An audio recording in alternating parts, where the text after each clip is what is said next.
Good morning मेरे प्यारे बच्चों, कैसे हैं आप सभी। उम्मीद है आप सभी बहुत अच्छे होंगे और बहुत ही मन से आप सभी अपने अपने जगह पर पढ़ाई कर रहे होंगे। और पढ़ाई करना भी चाहिए क्योंकि बच्चे सामने बहुत सारा फॉर्म आप सभी को देखने को मिल रहा है। और यदि बहुत जल्दी आप सभी नौकरी चाहते हैं तो निश्चित रूप से आप सभी बहुत मन से पढ़िए और मेहनत करिए। इसी सिलसिले में आप सभी के लिए मैं थोड़ा सा सहयोग करने YouTube पर आया हूँ जीके को लेके। जैसा कि आप सभी को पता है बच्चों कि प्रत्येक दिन आप सभी के लिए मैं 50 प्रश्न ला रहा हूँ। यदि आप डेली 50 क्वेश्चन भी मेरे साथ याद करते चलेंगे तो मुझे विश्वास है कि एक दिन आपका जीके बहुत अच्छा हो जाएगा। राइट बच्चों, चलिए आज 50 क्वेश्चन मेरे साथ अभ्यास करिए और देखिए कि आप कितना इसमें जानते हैं और जो नहीं जानेंगे उसे याद कर लेंगे। चलिए पहला क्वेश्चन आपकी स्क्रीन पर दिख रहा है, CaSO4 2H2O क्या है। तो बच्चों ये है आपका किसका फॉर्मूला, तो ये है जिप्सम का। राइट, चलिए अगला क्वेश्चन देखते हैं बच्चों क्या है। नेक्स्ट क्वेश्चन में आ जाओ। नेक्स्ट क्वेश्चन है, पंचायती राज सर्वप्रथम किन दो राज्यों में शुरू हुआ था। तो पंचायती राज जो है वो सर्वप्रथम राजस्थान एवं आंध्र प्रदेश में शुरुआत हुआ था। वो कहाँ हुआ था बच्चों, राजस्थान एवं आंध्र प्रदेश, यानी ऑप्शन सी हो जाएगा। अगला क्वेश्चन देखा जाए। नेक्स्ट क्वेश्चन है, 1767 ईस्वी में बंगाल का सर्वेयर जनरल किसे नियुक्त किया गया था। तो नियुक्त किया गया था बच्चों जेम्स रैनल को। किसे, जेम्स रैनल को। अगला क्वेश्चन आपके स्क्रीन पर है, अंगरिया भारत की प्रथम लग्जरी क्रूज शिप सर्वप्रथम किन दो शहरों के बीच चली। तो ये चली थी मुंबई से गोवा के बीच। अगला प्रश्न आ जाइए। पांचवा प्रश्न है, दाचीगाम नेशनल पार्क में किसे संरक्षण प्रदान किया गया है। तो दाचीगाम नेशनल पार्क में बच्चों हंगुल को जो है, किसको, हंगुल को संरक्षण प्रदान किया गया है। अगला देखा जाए क्वेश्चन क्या है आपका, छठा नंबर, ग्लोबल इन्वायरमेंट आउटलुक कौन जारी करता है। तो ग्लोबल इन्वायरमेंट आउटलुक जो है वो बच्चे यूनेप जारी करता है। अगला प्रश्न आपकी स्क्रीन पर ये रहा, आप जरूर इसे बनाइए। सातवां प्रश्न कहता है, ध्वनि तरंगे किस प्रकार की तरंग होती है। तो ध्वनि तरंगे जो हैं वो है बच्चों आपका अनुदैर्घ्य यांत्रिक तरंग। अगला प्रश्न देखो, आठवां प्रश्न आपकी स्क्रीन पर, ट्रेन 18 का नया नाम क्या है। तो ट्रेन 18 का जो नया नाम है वो बना है आपका वंदे भारत एक्सप्रेस। क्या बना है, वंदे भारत एक्सप्रेस। अगला क्वेश्चन देखो बच्चों, नौवां क्या कहता है, भारत ने हेपेटाइटिस रोग को कब तक समाप्त करने का लक्ष्य रखा है। तो ये रखा है आपका 2030 तक। कब तक, तो वर्ष 2030 तक, है ना, वर्ष 2030 तक रखा है। ठीक है, अगला क्वेश्चन देखा जाए। नेक्स्ट है आपका, इनमें से कौन खाद्य श्रृंखला का निर्माण करता है। तो आप ऑप्शन पढ़िए और पकड़िए कि खाद्य श्रृंखला का निर्माण कहाँ हो रहा है, क्योंकि खाद्य श्रृंखला के बारे में आप सभी को पता भी होना चाहिए कि वो क्या होता है। तो बच्चों ऑप्शन डी में जो है घास, हिरण और शेर, ये खाद्य श्रृंखला का निर्माण करता हुआ एक उदाहरण है। अगला आपका 11वां नंबर प्रश्न क्या कहता है, सुल्तान अजलन शाह कप का संबंध किस खेल से है। बहुत इंपॉर्टेंट क्वेश्चन है बच्चों, ये है आपका किससे, तो ये है आपका हॉकी से। अगला प्रश्न देखा जाए। नेक्स्ट क्वेश्चन आपका 12वां क्या कहता है, महावीर का जन्म कब हुआ था। तो महावीर का जो जन्म हुआ था वो हुआ था 540 ईसा पूर्व में। कब हुआ था, 540 ईसा पूर्व में। अगला 13वां प्रश्न है, जास्कर श्रेणी किस हिमालय का भाग है। तो जास्कर श्रेणी जो है वो है आपका ट्रांस हिमालय का भाग। किसका, ट्रांस हिमालय का भाग है। अगला क्वेश्चन देखा जाए 14वां प्रश्न। तो 14वां प्रश्न कहता है, गायत्री मंत्र की रचना किसने की। तो गायत्री मंत्र की जो रचना की है वो किए हैं विश्वामित्र ने।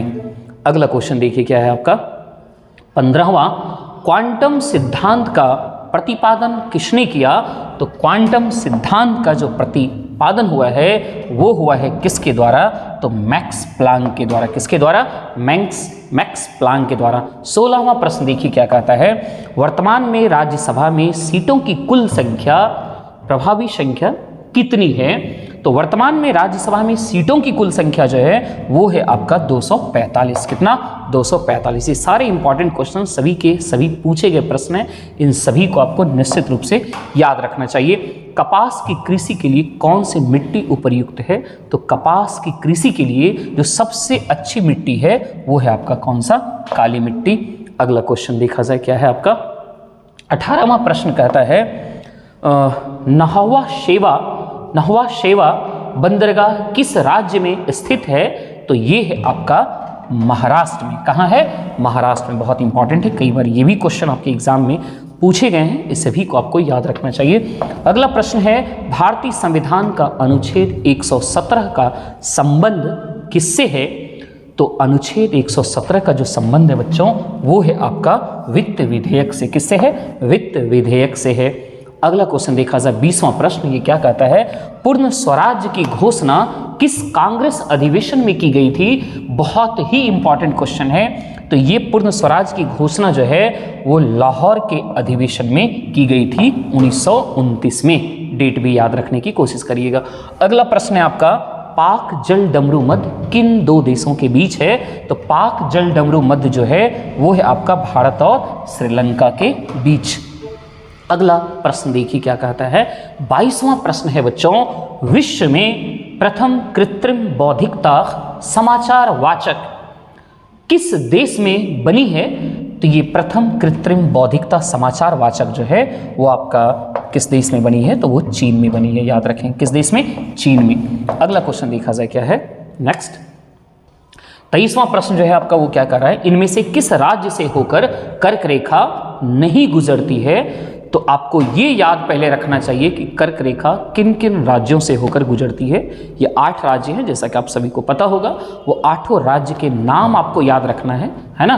तो आप बेहिचक पकड़ लेंगे कि किस राज्य से कर्क रेखा नहीं गुजरती है। तो इसका आंसर जो होगा बच्चों वो होगा आपका उड़ीसा। क्या होना चाहिए? उड़ीसा से कर्क रेखा नहीं गुजरती है। अगला 24वां प्रश्न देखा जाए वो क्या कहता है इनमें से कौन सा राज्य पूर्णतया कर्क रेखा के उत्तर में स्थित है?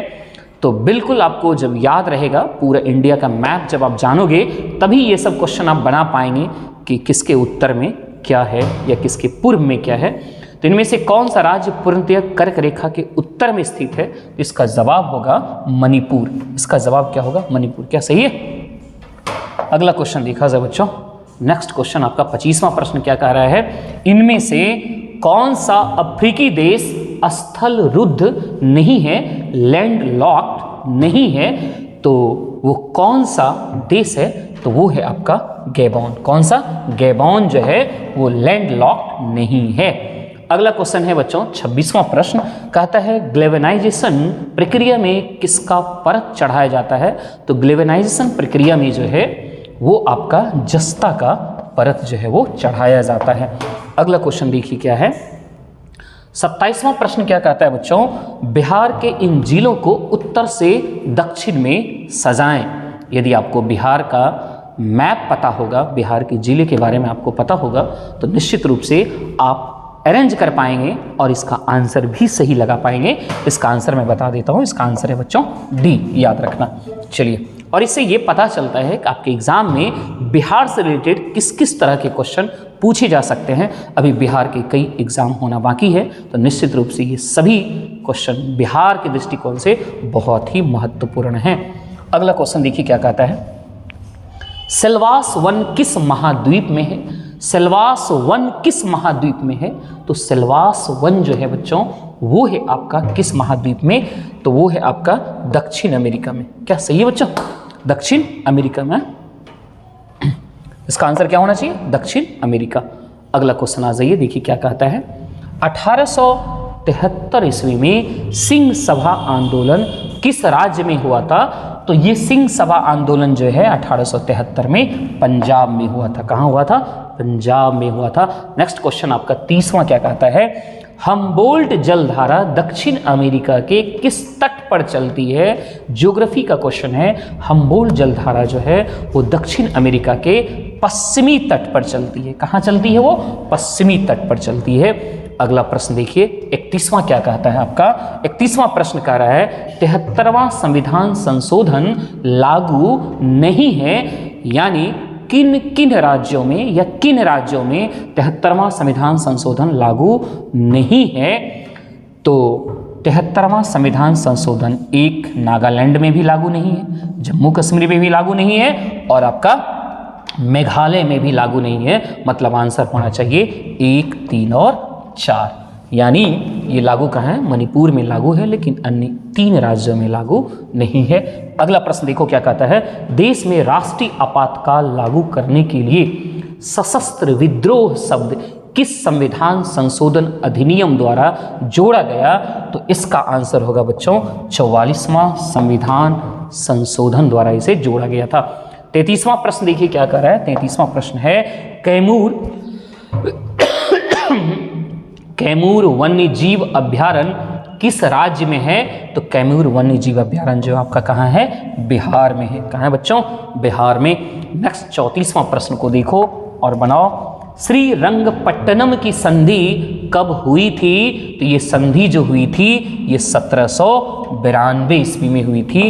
इन सभी को आपको ओठस्थ रखना है। अगला प्रश्न है 35वां, क्या कहता है? चेरी ब्लॉसम फेस्टिवल किस राज्य में मनाया जाता है? तो चेरी ब्लॉसम फेस्टिवल जो मनाया जाता है वो मनाया जाता है आपका मणिपुर में। कहाँ मनाया जाता है बच्चों? मणिपुर में। अगला क्वेश्चन देखा जाए 36वां, क्या कहता है? विश्व जैविक विविधता दिवस कब मनाया जाता है? तो विश्व जैविक विविधता दिवस आप मनाते हो कब? 22 मई को। कब मनाते हैं? 22 मई को। अगला क्वेश्चन देखिए क्या पूछ रहा है, इनमें से कौन पाइप वृद्धि हार्मोन नहीं है? पाइप हार्मोन वृद्धि इसमें जो है वो एब्सिसिक एसिड नहीं है। कौन सा एसिड बच्चों? एब्सिसिक एसिड जो है वो पाइप हार्मोन वृद्धि नहीं है। अगला क्वेश्चन देखा जाए 38वां क्या कहता है? भारत में पहला कीट संग्रहालय किस राज्य में खोला गया है? तो भारत में पहला कीट संग्रहालय जो है वो तमिलनाडु में खोला गया है। कहाँ खोला गया है? तमिलनाडु में। अगला 39वां प्रश्न को देखो क्या कहता है? बजरंग पुनिया का संबंध किस खेल से है? तो बजरंग पुनिया जो है वो कुश्ती से संबंधित है। अगला क्वेश्चन देखो बच्चों क्या कह रहा है? 40वां प्रश्न कहता है ऑपरेशन फ्लड का संबंध किससे है? तो ऑपरेशन फ्लड का संबंध जो है बच्चों वो किससे है? तो वो दुग्ध उत्पादन से है। अगला आ जाइए क्वेश्चन और देखिए 41वां प्रश्न आपका क्या आ रहा है? टीपू सुल्तान की राजधानी कहाँ थी? तो टीपू सुल्तान की जो राजधानी थी वो श्रीरंगपट्टनम में थी। अगला प्रश्न 42वां क्या कह रहा है बच्चों? 42वां कहता है होंडुरास की राजधानी कहाँ है? तो होंडुरास की जो राजधानी है वो है आपका तेगुसिगल्पा में। कहाँ है? तेगुसिगल्पा। अगला क्वेश्चन देखा जाए 43वां प्रश्न आपका क्या कह रहा है? इंटाकी राष्ट्रीय उद्यान किस राज्य में स्थित है? इंटाकी राष्ट्रीय उद्यान किस राज्य में स्थित है? तो इंटाकी राष्ट्रीय उद्यान आपका कहाँ है? नागालैंड में। कहाँ है? नागालैंड में। अगला 44वां प्रश्न आपकी स्क्रीन पर है, इसे देखिए। राज्यों में राष्ट्रपति शासन भारतीय संविधान के किस अनुच्छेद के तहत लगाया जाता है? Most important question. ये लगाया जाता है आपका अनुच्छेद 356 के तहत। अगला 45वां प्रश्न क्या कह रहा है? वनस्पति घी वेजिटेबल घी बनाने में प्रयुक्त जो प्रक्रिया है उस प्रक्रिया का नाम है हाइड्रोजनीकरण। हाइड्रोजनीकरण। अगला 46वां प्रश्न देखो क्या कर रहा है? 46वां कहता है वज्र प्रहार भारत और किस देश के साथ होने वाला सैन्य अभ्यास है? तो यह अभ्यास है आपका भारत और यूएसए के बीच। भारत और यूएसए के बीच। अगला 47वां प्रश्न बच्चों आपकी स्क्रीन पर है। सिंधु घाटी सभ्यता से प्राप्त पशुपति सील पर किस जानवर का अंकन नहीं है? तो पशुपति सील पर सिंधु घाटी सभ्यता में हाथी भी अंकित है, गेंडा भी अंकित है, बाघ भी अंकित है। तो कौन सा अंकित नहीं है? तो गाय अंकित नहीं है। यानी आंसर क्या होना चाहिए आपका? गाय, है ना। तो कौन कौन अंकित है इसे याद रखिएगा, ऐसा नहीं कि कौन नहीं है ये याद नहीं रखना है। सामूहिक रूप से मंत्री परिषद किसके प्रति उत्तरदायी होता है? बहुत ही इंपॉर्टेंट क्वेश्चन। ये लोकसभा के प्रति क्या होता है? उत्तरदायी होता है। अगला 49 नंबर क्वेश्चन को देखो। द हिंदू स्वदेश मित्रण किसने प्रकाशित किया था? तो द हिंदू स्वदेश मित्रण जो है वो सुब्रमण्यम अय्यर ने प्रकाशित किया था। किसने प्रकाशित किया था? सुब्रमण्यम अय्यर ने। तो प्यारे बच्चों, ये थे आप सभी के आज 50 प्रश्नों का संग्रह। उम्मीद करते हैं कि आप सभी को अच्छा एक क्वेश्चन और बची गया, सॉरी 49वां ही था ना, सॉरी बच्चों। अगला क्वेश्चन है लेंस शक्ति डायोप्टर का संबंध किससे है? मैं चाहूंगा कि इसे आप तमाम बच्चे थोड़ा सा जल्दी से बनाइए। मैं नहीं, जल्दी से फास्ट बच्चों।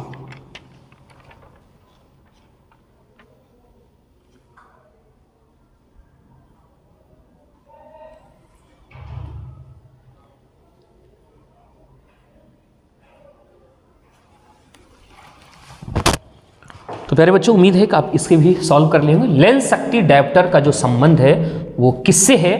तो वो है आपका फोकस दूरी का व्युत्क्रम से। किससे बच्चों? फोकस दूरी का व्युत्क्रम। इसका आंसर क्या होना चाहिए? फोकस दूरी का व्युत्क्रम।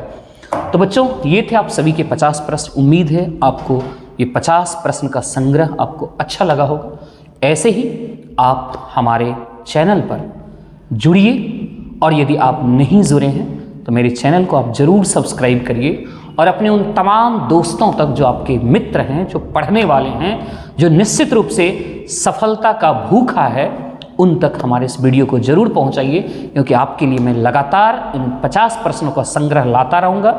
मुझे विश्वास है कि यदि आप डेली इस 50 प्रश्न को भी मेरे साथ याद करते चलेंगे तो एक वक्त आएगा कि आपका जीके बहुत ही अच्छा हो जाएगा। तो चलिए इसी विश्वास के साथ फिर आपसे कल एक नए वीडियो के साथ मिलेंगे। आप सभी मन से जहाँ भी हैं पूरा एकाग्रचित होकर पढ़ते रहिए और जल्द से जल्द सफलता हासिल करिए। Thank you so much.